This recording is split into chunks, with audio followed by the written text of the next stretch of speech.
welcome to another episode of Always Making. Thanks for joining us here in the studio again, guys. Like, comment, subscribe, do all the things you're supposed to do to help us grow what we're doing here, guys. We're going to be in the studio right now with a great guest, Linds of the Valley. We have Lindsey and Mitchell. We're going to introduce them, but before we do, I want to let you guys know, tutorial videos are out. They're going great. You guys are loving them. Leave some feedback on it, what you guys want to see.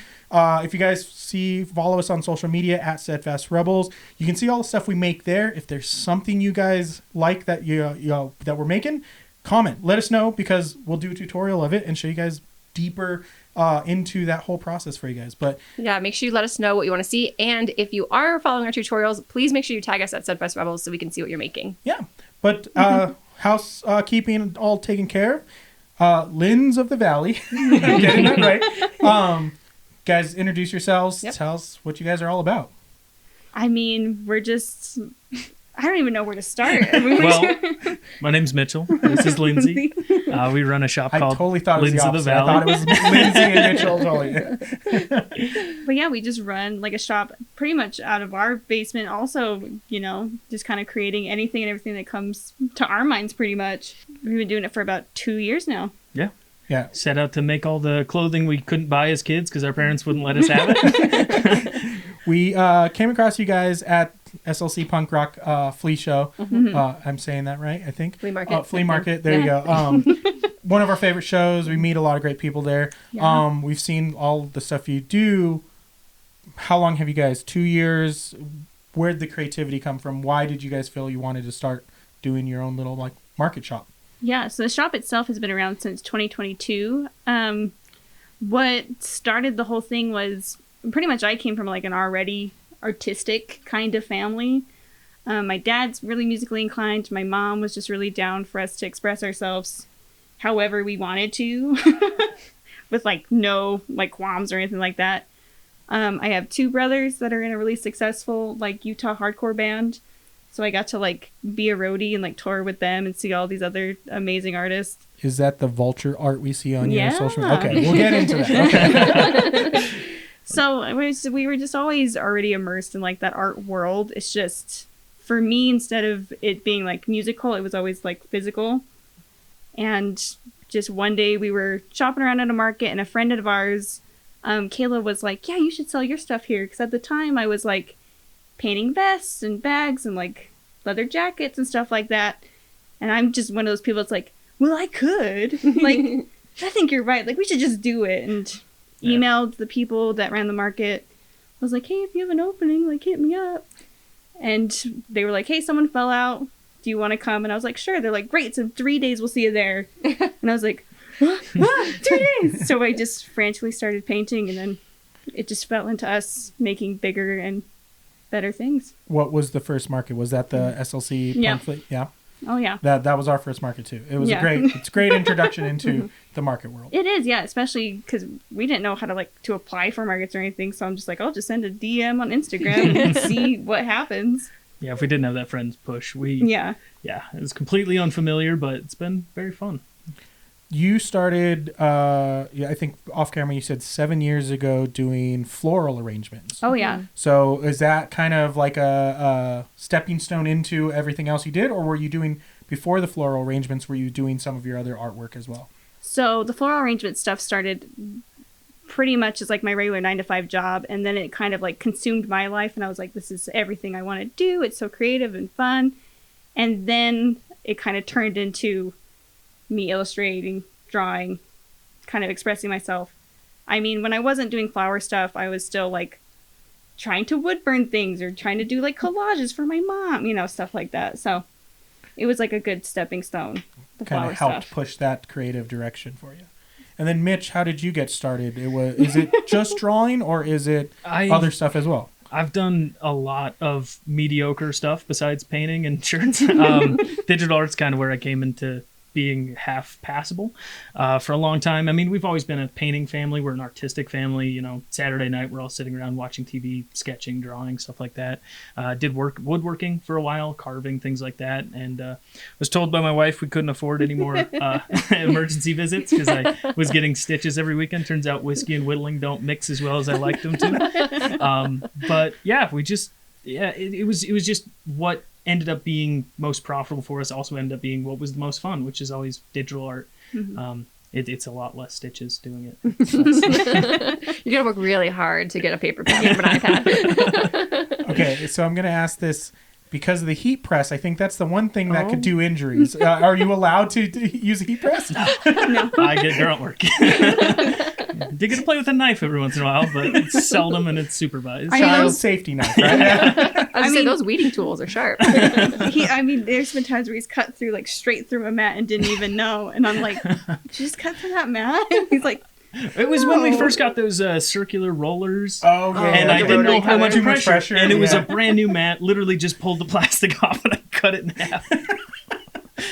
Oops. No nicks, though, so minimal damage. It went from 24 inches to 212. So solid. We are teasing what you guys do a little bit. Let's get into the mediums because HTV is one of the mediums, but what are the other mediums that you guys play with your art and create for markets?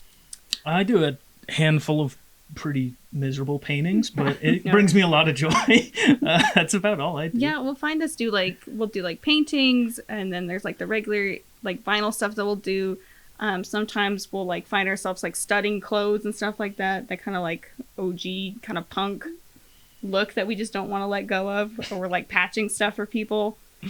So I think those are kind of the main ones that we do the most. So we've got leather painting. We talked a little bit before the cameras are rolling. You guys were looking at like secondhand market for like purses and stuff, and then doing artwork.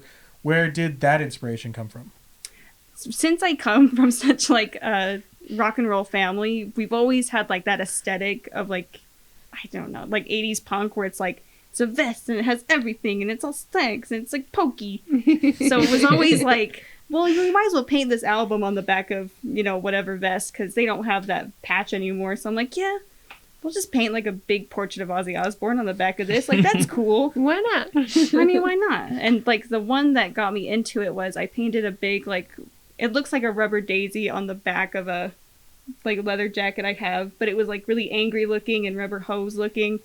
And it said like wilted on the back and thorns coming out, and I was like, yeah, that's cool. Like, that looks really cool.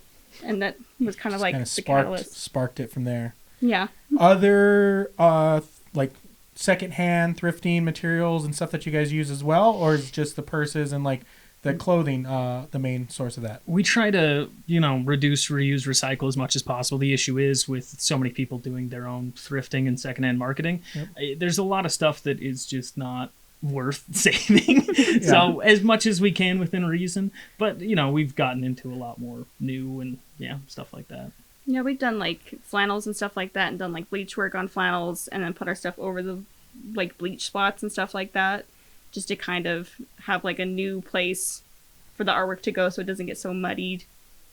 Yeah, we do. We play around with the bleach and the flannels. We do a lot of patchwork with vintage like bed sheets and like pillow patterns and stuff like that. Yeah. Like try to find fandom vintage, but it is the thrift market has definitely changed in the past, I would say 3-4 years. Mm-hmm. I don't know if that was like a COVID push where everyone has seen social media and going, we can try this, we can do it, which I appreciate. Like, and it pushes us to explore new options.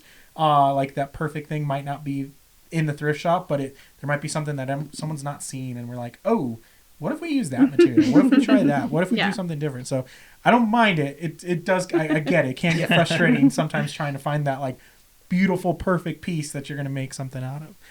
Where, besides the friend that kind of said, hey, try this out, was there anything before that like was thinking, oh, we should probably try to sell this stuff, like maybe trying an online shop on Etsy? Like, was there any of that kind of thought process there? So, right at the beginning of COVID, right when it started kicking off, Lindsey wasn't at work. I had my own, whatever, permission from the government to go outside slip. My job required me to be outside. I work in the telecommunications industry, so we were trying to figure out how to make ends meet at the time.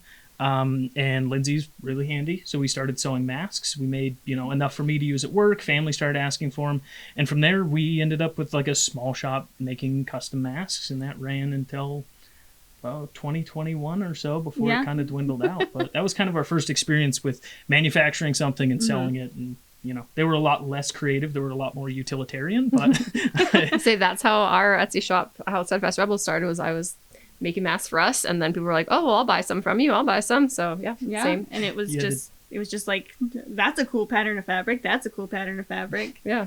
And my parents just helped us do it with us. So.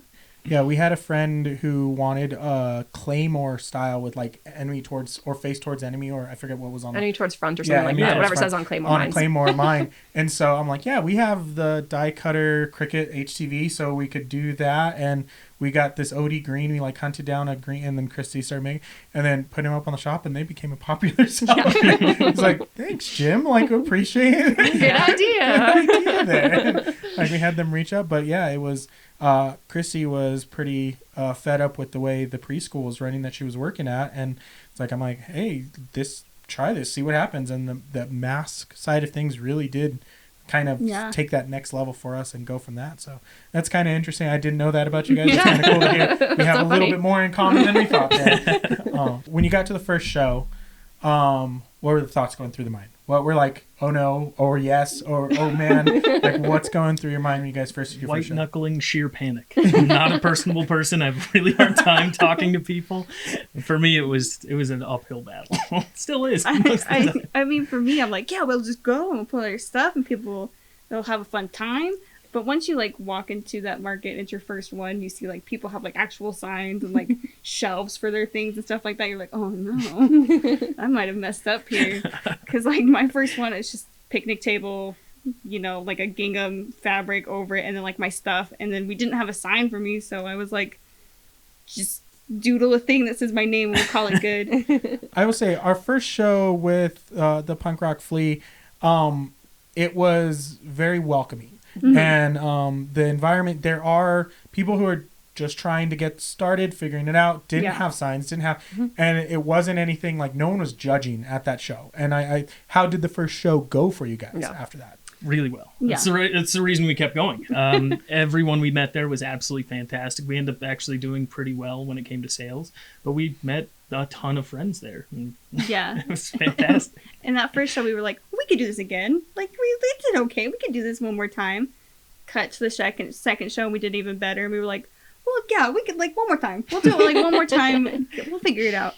Third show, we kind of fell off and didn't do as well as we did in the past two. And we were like, well, maybe we should have done it this way. You start questioning, like, what if I try this? Or what if I try that? Yeah. Next thing you know, I'm, like, at an Office Max picking up, like, business cards. And I'm like, oh, no. It's like turning into a thing in my life. It's like, wait, we're in actual business. Yeah. When did that happen? Have you guys branched out from the SLC Punk Rock Flea Market?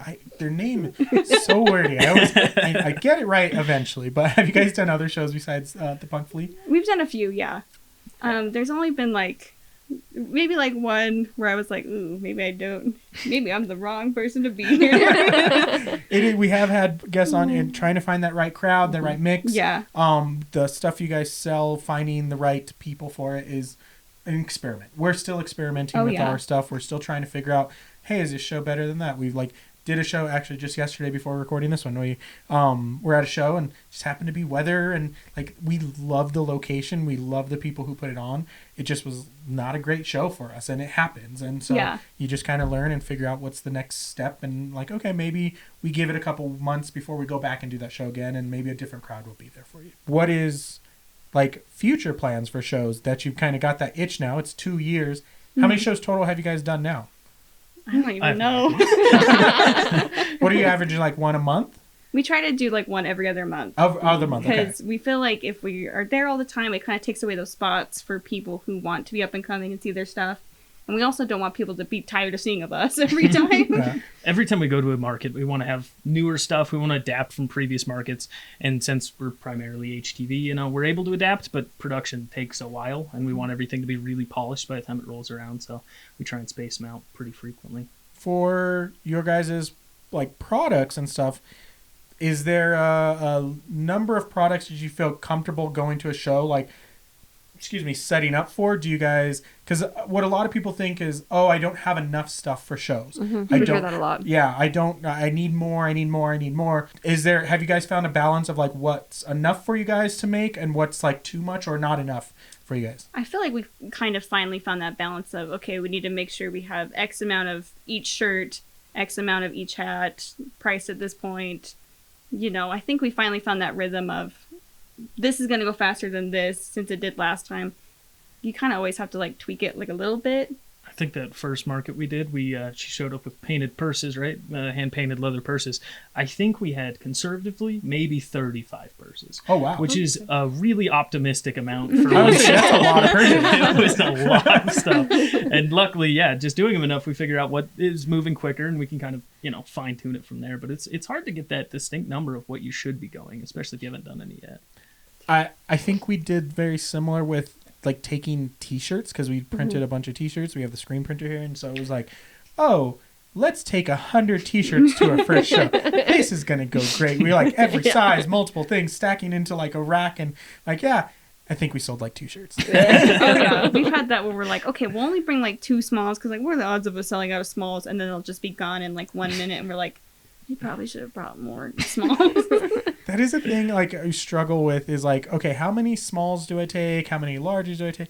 It's a constant battle, because there are times where I'm like, cool, no smalls have sold in 3 shows. My larges have been selling kind of thing. And then I go to show, I'm like, I'm only going to take 1 small. Crap, I'm out of smalls. Like, I swear there's a show where we brought like 1 or 2 extra larges, and that show we had so many people asking for like, oh, do you have any extra larges? And we're like, we just sold out. Oh yeah. And it's hard because I feel like at least like the younger generation likes baggier clothes, and I'm not prepared for that. It's trying to stay like hip with the like trends and everything. I'm like, okay, I know like boxy cut right now is like real popular, so I'm gonna do it. Like, I've never like not worn box cut like stuff. I was like, but now it's a thing, so I'm like, cool. And I'm like, oh, now I think that style's fading and I need to change style. I'm like, damn it, now I don't get him like make shirts that I like. It's hard to keep up with those trends because you're like, well, I'll never know. Yeah. We're not hip enough. No. I'm not saying you guys are. I'm just saying we're not hip enough. We're parents now. We're officially uncool. Which you guys are very close. Expecting you guys first? Mm-hmm. Yep. So we've had the discussion here with before we started the episodes. Christy was in the same shoes that you guys are, and now we have Juniper here on the show. Is there things that are going to change for you guys or adapt, or do you guys have plans for maybe people out there who are in the same boat of future parents still doing market stuff? Yeah, I think for us, we have to be realistic and be like, yeah, we have to take a step back. We probably can't do as many markets as we want. So now we have to kind of like cherry pick which ones we think are going to be more beneficial for us, which we hate doing because like I like meeting everybody and seeing everybody, but like, yeah, that's just kind of the reality of it. And we're now moving into online sales, which we talked about for a little bit, but we weren't sure about. But now that things are kind of moving back, we're like, well, we probably should try so we don't feel so like stagnant. I was gonna say, so are you guys gonna set up an Etsy shop when you say online sales, or your own website? We're working on our own website now. Okay. I wish I finished it before we came on here. That's okay. Stay tuned. Yeah. We'll definitely make sure that people follow your social media. And do you guys have the domain for it yet? I'm working on names. Okay. Fair enough. It's something we kind of ran into when we first started. It was just Lindsey, Lindsey of the Valley, and then the more we do stuff, I've had a few designs that did really well, and it does not fit her current aesthetic. So we're trying to find a happy middle ground. We're thinking about possibly renaming, but we did the same thing. I was Delightfully Christy, and then we were like, well, it's both of us doing stuff now, so maybe we should change that. It took us maybe like 3 months, maybe 6 months to like finally like nail Steadfast Rebels. And like it was like trying to figure it out. Like you want it to represent you the best you can, and but there's 2 individuals involved, and like, how does this make sense? Like, I have a certain style and Christy has a certain style, and like sometimes it doesn't always like meet in the middle. And so I think it was one afternoon where we were like, okay, we are just going to sit down and pick a name right now. It doesn't matter what it is. We just need to decide on something.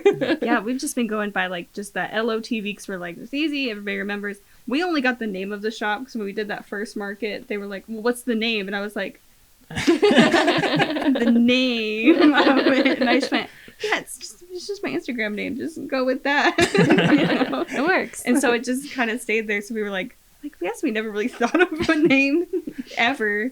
So we've just been going with that like LOTV on like all of our shirts. It's like branding because we're like, it's not. It doesn't look super girly. It doesn't look super masculine.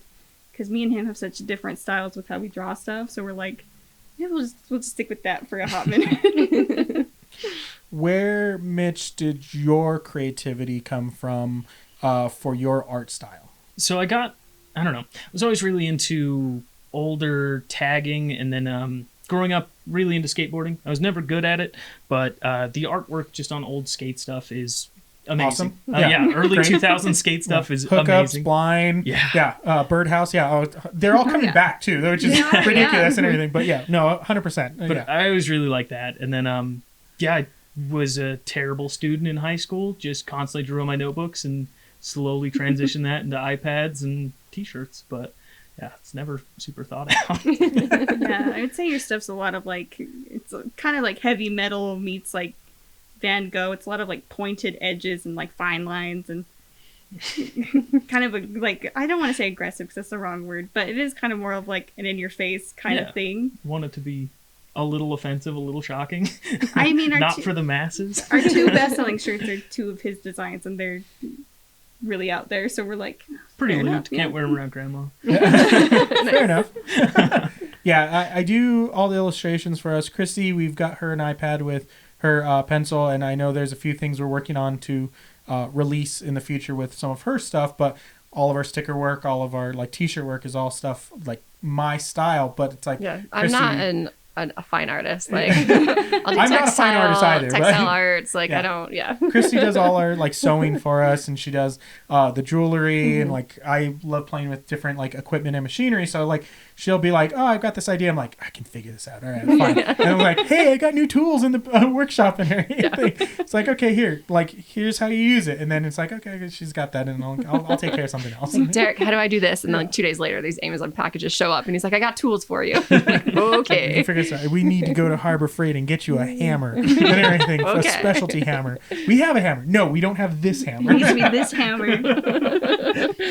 Where, like, I guess we talked a little bit about screen printing before we got onto the show. I know that's something you guys want to get into and kind of help produce a little bit easier of your stuff. But is there other future projects and other ideas and concepts that you guys are looking to potentially pursue? I don't know. I mean, we've always been like open to, we want to open like every door. I mean, for a hot minute there, we were like, yeah, we should look at like glass etching. And glass etching would be cool. And then my brother's band was like, well, you guys should really get into like making like keychains and like all this other stuff. And I was like, well, we should get into that. So we try any and every idea we can, at least once or twice, to be like, let's just say we did it. I mean, we do the same. Yeah. I've always described this as kind of like a hobby that's gotten out of control. So anything that I find remotely interesting, we're going to make a handful of them, see if they work. If they don't work, if I didn't like doing it, it's not going to come back. But I'll be pushing the stuff I enjoy making. Yeah. What are some of those things you guys got into that aren't coming back? That like that you were like, oh, maybe that's not for us.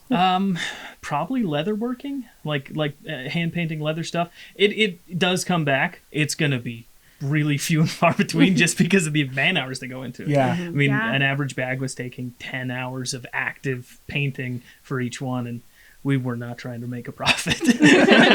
We were talking about that before we got started, but if it does come back, your guys' understanding skill set now and things like that, it's going to definitely change what that value and worth is. So it is like, for me, we play around with leather all the time. I try to make something that's not as time consuming, but I also in the sense of like, great, this took me 10 hours to do. I need to price this at this. Some of our art now, because we're doing recycled paper and printing our own stuff on recycled paper, where I was just printing off of our, like, I'd go buy a stack of like quality paper and print. Cool, I can sell it for $10 all day. But now I'm like, ooh, I'm spending time on making the paper, the pulp, the drying, the pressing, all stuff. Then we're screen printing on those things. Like, man, like these pieces now have to be $30, $40, $50, if not more in some cases. Yeah. So it's something I think all of us as market sellers and creators and makers evolve to, and hopefully build the confidence to get to that point. Is that a printer going off in the background? Which printer was that? What did I just hear? But it is one of those confident building things. The more times you do shows, the more you're like, oh, okay, my worth is a little bit more. That you've got 2 years under your belt with shows now, what has changed for you guys since that first show? I think just finally understanding what our worth is and how much of our time we put into stuff. Because I think for the longest time, and I think a lot of people when they start don't want to seem like that person that has their stuff like way too high, and you're like, nah, I'm not going to pay, X amount of money. I think everybody doesn't want to be that person. But I think it's one of those things where it's hard to price yourself and know what your own self-worth is. Because I also think you don't want to be that person that charges too much and then nobody buys anything. Because then you kind of internalize that and feel like you're a failure. Yeah, for a long time we were selling our stuff just slightly enough to cover cost. That's about all we were doing. We weren't paying ourselves time or anything. It was a self-perpetuating, hobby. And we have adapted it, and a lot of that comes from just how we're manufacturing things, how quickly we can do things. Yeah, at the beginning, I really found more satisfaction in someone enjoying something I produced than financial compensation. We have the same feeling as well, and I expressed this plenty of times on here, where someone just walking into the booth and like going, hey, that's really cool, but not buying anything. Super like addicting to just like, ooh, like people like what I do. Right? Yeah, it's just one of those things. You just gotta figure it out on the fly. I think over time you kind of like adapt and adjust and everything, but I think since that first market we've really kind of honed in on our stuff, and I think the other part of it is just kind of adapting to where we're selling. Because like we were saying earlier, there's some markets where wrong crowd, wrong time, and I'm like, I brought the wrong stuff. Okay, guys. Well, Juniper had to have her opinion again in the middle of the episode, but hopefully Chrissy will get her settled back down and back in the episode with us here. But you guys were talking about experience and how that has changed a little bit for you guys, and knowing your self-worth a little bit better, and the time, and I guess manufacturing and understanding what it takes to kind of get into that stuff, so that you guys are like making more of a profit and not just kind of breaking even. Tips wise for people getting started. So maybe 2 years in now, something that you ran into that maybe that could help someone who's listening with their first couple show experiences. What do you guys have? Gosh, I don't even know. It's one of those things where we hit the ground just running that we were like, yeah, we'll figure it out. But I think the best thing you can do is at least kind of know what you plan on bringing, kind of organize it in a certain way so you're not trying to like frantically pack and set stuff up there, because you don't need any more of that like extra pressure. Mitch's mom has recently started doing markets with us. She does baked goods. She does. She does really good pretzels and really good cinnamon loaves, I think is what we got from her one time. Yeah, we were there for the October Halloween show and picked up some treats. And they didn't make it home. Like we ate it before we even got home on all of it, but they're really good. It's funny to watch her because we were in those same shoes like a little while ago. And she's, we're trying to figure out what to price stuff at. She's still packing stuff and getting stuff ready. And we're like, this is why we prepare before a market. Yeah, it's hard to give advice because we have never been someone to stop and think about anything. It's just trial and error. That's what helped us out the most, is showing up, selling things for way too cheap, having them sell quicker, and then realizing that, over time. Adjust stuff. Yeah, it's a steady change. Yeah, I would say just prep, price, and just be prepared for anything, really.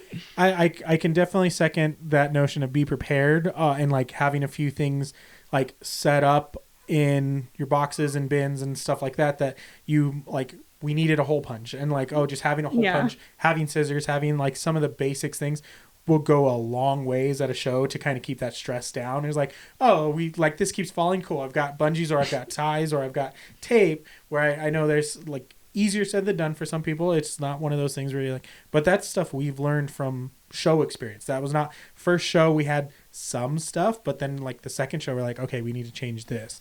Have you guys done more than the one day show, or has it always just been one day shows? Are you guys like leading up to like some of the bigger weekend shows coming? So far, we've only done one day shows.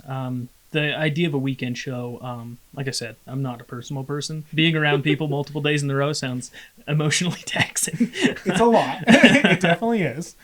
So we do Craft Lake City. It's a 3-day show. It does take a lot out of you, but it is definitely worth it. And like the next, like I guess, level for you guys to level up and everything are those kind of bigger event shows. Honestly, you seem like a person that's talking just fine right now to people. I mean, we just met. So it is a interesting thing that you bring that up. And I think a lot of people at these shows have similar like things that they deal with, and they maybe want to be in their basement working on stuff. Yeah. Not out. I say that's me, 100%. Yeah. And so it is, I think, how do you deal with that before a show? Let's get into that conversation there. Well, yeah, it's always a weird combination to try and be a creative and a salesperson. Yeah. Lindsey has always been much more outgoing, very personable person. I find liquid courage helps a lot. Yeah. A couple pre-show drinks usually gets things going. We're talking like Gatorades and Pretty like close. 7-Ups. I mean, we got to listen to whatever artist to like get you in the right headspace and everything. I'm just the type of person that's like, yeah, I'll show up. Sure, yeah. For how long? When is it? Okay. Yeah, we'll see what happens. Like, I think it's the same me. I'm like, okay, we can. I'm like, I prep and plan and everything, but it's like, what's the worst gonna happen? No one's gonna buy anything. Cool. I'll just do another show and see what happens. Chrissy is. It's a little bit more complex. Yeah, I'd say you're a lot more extroverted than I am. So it's definitely like, I do get nervous before shows, but definitely like after the fact, I get really drained because I am such an introvert. So it's tough. Have you seen that like doing shows? Like more and more shows, have you gotten better with those feelings of dealing with people out there? No. Not at all. In fact, it seems to get worse the more I go. I don't think that's true. I think you've gotten better. That's debatable. Do you find after the shows that do you still have that same feeling after the show when it's done and over, or do you feel like it's mostly an in the moment thing? The second I walk away from it, get everything packed up in the car, weights lifted, and I feel like myself again. Yeah. And so interesting. Like we have met and talked with plenty of people who like depression, anxiety, like social awkwardness, social like anxiety, all these different things. But like the thing I commend people on is that you're doing it. Like that is huge, and that is hard for a lot of people to just take that first step and get out there. And like, being artists, we talk about this all the time. We are putting ourselves in a vulnerable position. Mm-hmm. We are in a position for people to judge us by buying our art, saying they like our art. Like it is very, very vulnerable to be in that position.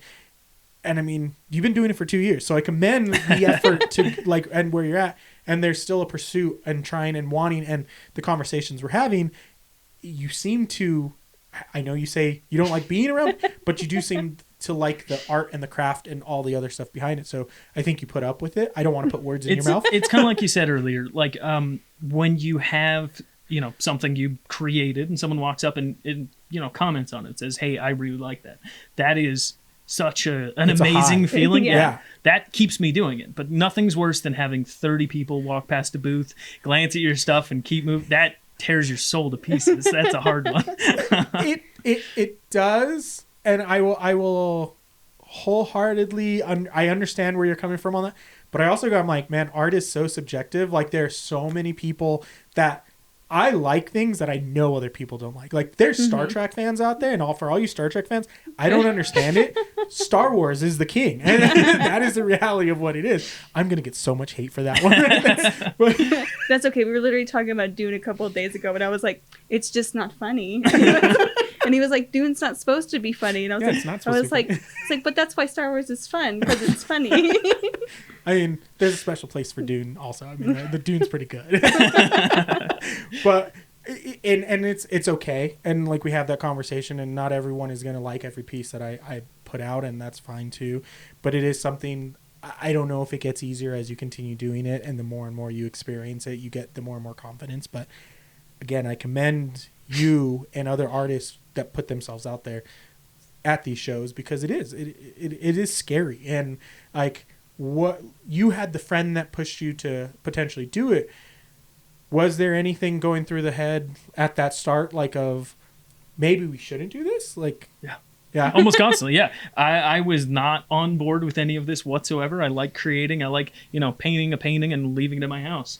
Lindsay is strong-willed, and she made a decision, and there's no way for me to ever convince her otherwise. So I just had to go along and smile. It's because I always just jump into stuff, and I never fully think about like any of the ramifications of what could happen. I'm just like, yeah, we'll just do it. It's like something will happen. It'll be fun. So when we first did that market, all I thought was like, oh no, I have to paint all these things in like 3 days. That was the only concern. There wasn't like any thought of like people are not going to like it or hate it. Maybe that's just like a weird, like toxic personality trait of mine.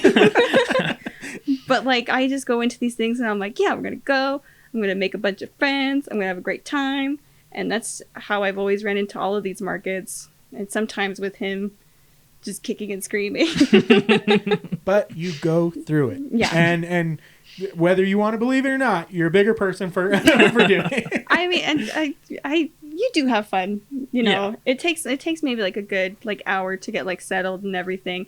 And then, you'll find Mitch like walking around the booth, like talking to people, hanging out, having like a drink or whatever, so it does take him like, I would say like a good hour to like settle in and get used to stuff. Well, that is one of the things I enjoy about markets, especially when you find the right people at these markets, is everyone there selling and creating have the same passion and drive. And that's why we do the show like this, so that we can have these conversations continued besides just the once a month we see somebody at a show. But it is, I think, once you kind of find that comfort of, oh, there's other people like feeling similar or doing same things, like, and then you start getting, you forget the rest of it. You just are like, oh, like I was the show yesterday, I was with 2 artists and talking about the different techniques that we use here. I completely forget I'm at a show selling stuff. We're just, this is the stuff like, Jay, fill my stickers. Like, this is what I use for, and it's like, yeah, fill my stickers. And like, you kind of have that conversation and you kind of forget the whole, oh yeah, I'm at a show selling stuff. I'm just around people that are passionate and similar minded and doing the same thing. Shows wise, we've gotten into talking about your shows and everything. I want to talk about your creative process and what kind of gets into where everything comes from. A little bit of history with you guys was the skateboarding and stuff like that. But like, when you're in the moment creating, where does that idea come from? A lot of the time, accidental. Yeah. I kind of try and force myself to create at least 2 new designs a week. So a lot of times it's just sit down and start creating shapes, and from shapes go into designs and try and refine them from there. Occasionally it's just thinking about how badly I want a shirt that I was never able to have growing up and trying to make that work. But see, it's funny because for me, it's like whatever idea enters my brain, I'm like, well, we could draw that and that would be pretty cool. And thankfully I have Mitch to be like, yeah, that would be a cool shirt, I can come up with any idea to him and be like, what if I did a portrait of Joey Ramone just like with pizza all around him, And he was like, yeah, that would be fun. Yeah. And so creative process, is it sketchpad, paper? Is it straight to the iPad using software? What does that kind of look like for you guys? a lot of time it's direct, software. I have a very boring office job now, so a lot of the time it's pen and paper at work trying to get through a day, and then slowly that transitions into actual designs. We use the tablet more than we do really anything. Yeah. Is that Procreate? Is that what you guys are using, or are you guys using different software, or what are you guys? Some cheap garbage. It works though. It's free and it's passable. I can't tell you what it's called. Is it iPads you guys are using, or Mm-hmm. Procreate's $10. Like, I'm not shaming or anything. That's $10 more than we spent. That's fair. That's fair. Understanding. Okay, Juniper. You guys heard that in the background there. She's being very vocal off camera. But the software, do you name? Because there are other artists out there who aren't going to spend the $10, aren't going to use the Adobe stuff and everything like that. What is that software so that other people might find that tool? Do you remember what it's called? Don't know the name. Oh, really? It's just... Yeah, I'll fire this up and see if I can find it. Yeah, I don't remember what it's called either for the life of me. We ended up just scrounging through the App Store trying to find any drawing app whatsoever and tried 25 of them before we found something that we could actually use properly. I can't remember what it's called though. I don't remember. Draw and sketch, Unfortunately. Draw and sketch? something like that. Okay. So yeah, I mean, and again, whatever tool works is what works, and there are plenty of options out there. There's not like Procreate is the big name that everyone knows and uses, but it's good to know that other people are using other things and making it work. That's the reality. It's like you don't have to, like we had the conversation with our last guest.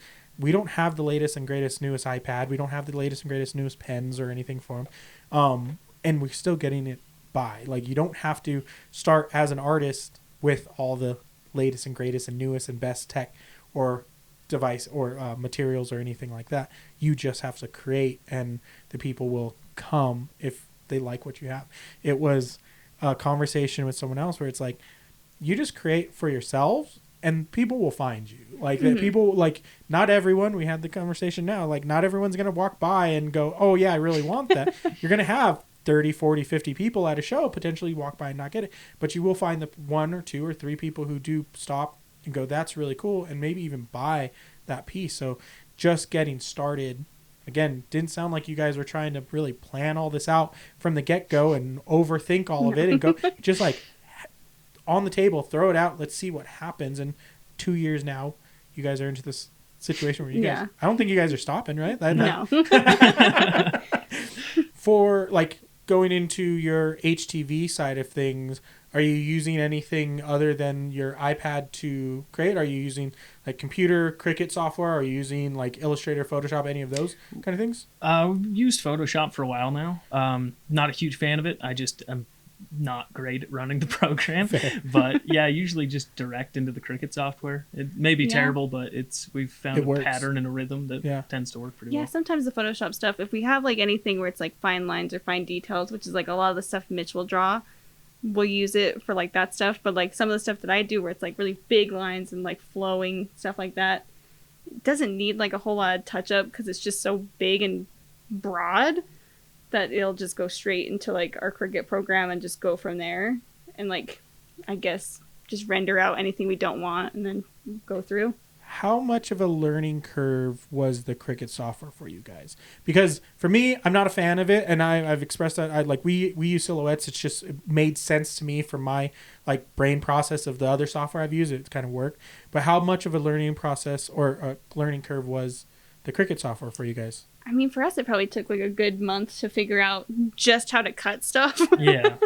And dialing then all those settings in. Yeah, and figuring out the different blade types and what they all do and everything. And then once we got into different types of like vinyl and stuff like that, like flocked, puff, and stuff like that, then it was like learning it all over again because it was like too much pressure, not enough pressure, fast cut, slow. Yeah, I'll change a sticker paper and like I'm like, oh, let's try this out, and it's like total different thing. You have to dial it back in, and then like you're making notes and like, okay, this sticker paper uses this, and this paper uses this kind of stuff. I totally understand. And for everybody out there listening, watching the episode, like don't give up because the first one doesn't work. Like that, keep trying. You might go through some material like testing, but experiment. When you guys, what was your process on finding the materials you guys are using?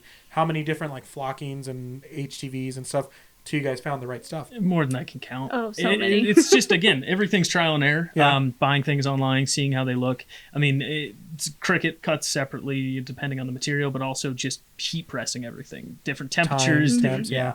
I melted so many shirts trying to get things correct. And then it was, well, we don't want whatever we press on a shirt to like fall off after like one wash. So then it was us trying to figure out if we press it at this temp, it still looks good, but if I wash it this many times, is it going to fall apart? Yeah, the first 10 or 15 shirts we did with different materials, we'd throw in the washing machine and run 30 cycles and then dry them. And just see try and see how that vinyl is going to hold up over time and try and dial in our temp there. But it would have been smart if we did research or asked other people, but I don't know. I'm one of those people that's like, I have to see it with my own eyes to know. Be fair, sometimes, I mean, even asking like their experience is going to be slightly different. They might point you in a direction, but you still have to go through the experimental phase with all the different stuff. Let's get into future plans. Bigger picture. What do you guys like what's the next step for what you guys are doing besides the website? We already talked about that, and guys, follow them on social media so you guys can get the domain when it does go live. But what are some of the other big plans you guys have? I mean, since we're so heavily influenced in like the music scene and like the skate scene, we've heavily talked about trying to get our stuff on like actual skateboards and stuff like that. We've talked about, you know, getting a glow forge and how does that work and how do we go about that, painting on boards, stuff like that. Housewares we've thought about doing, because our house is such a cluster of just random art that we're like, there has to be more people like us. Yeah, and we're focusing a lot now on band merch, not necessarily, you know, specific bands. We have a few bands we're working with now, but we're trying to kind of scale that up and get production to a higher level, switch away from HTV since it's got so much man hours into getting a single product. But yeah, expanding continually. Yeah, I wanted to get into the screen printing of skateboard decks, and like I've looked at a couple presses and stuff, and I go, I don't know if I want to invest that much. It's a lot. It is a lot. Yeah, I've watched a couple tutorials of people. I'm like, I don't know if I want to mess around with that, because I mean they're really cool. There's some really cool skateboard art like that I just would hang on the wall, kind of thing. But I'm like, yeah, maybe that's one thing I like outsource to places. Yeah, even getting just blank skate decks in order to print, that's a lot more expensive than a T-shirt. A lot more expensive, and then also you got a question of where the deck quality, because like you can get blank decks for $7 to $10.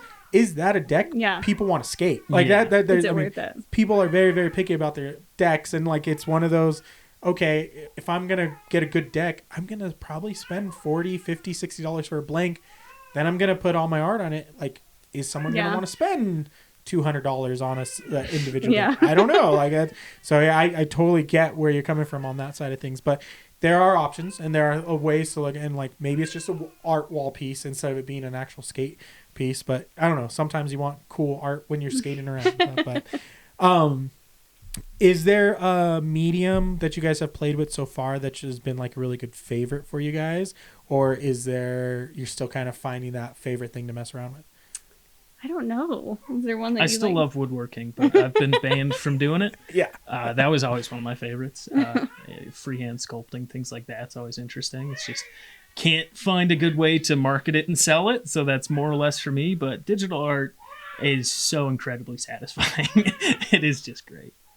Yeah. I mean, for me, it was a lot of like, we did digital art and then I did a lot of photography and everything like that. I'd love to go back to photography and do like, because I used to do film photography a long time ago, and I'd love to go back to like playing in like a dark room and everything again. But, that's something we're setting up so that I've never developed my own film, but I've got all the stuff to develop, and I've been like building because I've said it here, like over 20 some years, I've been playing with film cameras, digital cameras, all the stuff, but I've never developed. I always outsource it to someone else because I'm like, I don't know what I'm doing. And like, if I ruin that film, then I ruin the shot. And so it's something I want to get into. And I have a few photography friends that are like, you can do it. It's super easy. I'm like, okay, maybe I'll give that a go. But yeah, like there's certain hobbies that I want to keep off of the market shelves because I want it for me. Me and Chris have expressed that. Is there stuff you guys do that doesn't hit the market? Oh yeah. Like there's like, if I'm making like a vest or, you know, clothing or anything like that, there's some stuff that is just solely for me. There's some stuff that we'll make something all the way through and then we'll look at it and go, no, we can just keep that. I like it too much. Can't get rid of it. No, we don't have to do that. Yeah, it seems like about half the paintings I do I end up keeping or giving to family. Just I like them too much. I don't want to get rid of them. Paint wise, what's the materials? Like, what's the stuff you're using? Is it oil, acrylic? Is it on canvas? Like, what's yours? Primarily acrylic on canvas. I'm starting to kind of mix mediums now, try and get a lot more layers, you know. Yeah, we mixed around with like some like collage work and stuff like that. Like he recently was doing a piece that was inspired by like Fear and Loathing. So there was like different textures and everything. Spent 2 weeks.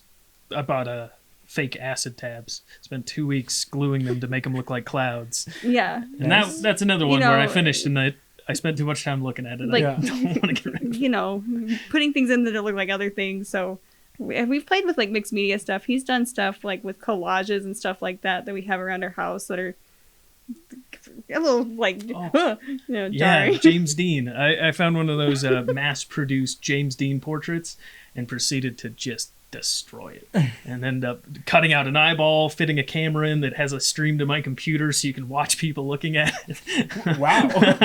It was Weird stuff that incredibly we're like, disturbing. we're like, we can't take this to places. We can't show. I don't want We can't people show knowing people I made it. Or it's an art gallery piece and you just put it up in cool art galleries and like see what happens from that point kind of thing. It's like something weird you'll find in like Park City. Who knows? Yeah, exactly.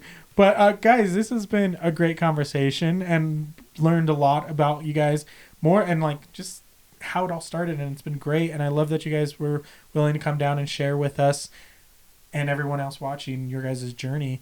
Where can they follow what you guys are doing, find more about what you're doing? Again, the website will be up, follow our social, but where else can they find you guys? Primarily on Instagram, we're just at LOTV_SLC, and that's where we'll post all the stuff that we're making, when our next markets are, what we're selling, stuff like that. Pretty bad with social media, but we'll kick it up. Website's coming. Swear to God. And you guys got shows all summer long. You guys will be doing a couple different shows. So definitely if you guys are in the Salt Lake local area, check them out. Go check out other local artists, see everything and they've got to offer. It's a lot of options. Really, really cool stuff, guys. Thank you guys for being a part of the show. Appreciate you guys joining us here. Oh, thanks for having us. Yeah. And if you guys like, comment, subscribe, do all the things you're supposed to do on there. It helps the show. We grow. We've got more great guests coming. That's the show, guys. Yeah. We'll see you guys on the next one. Bye.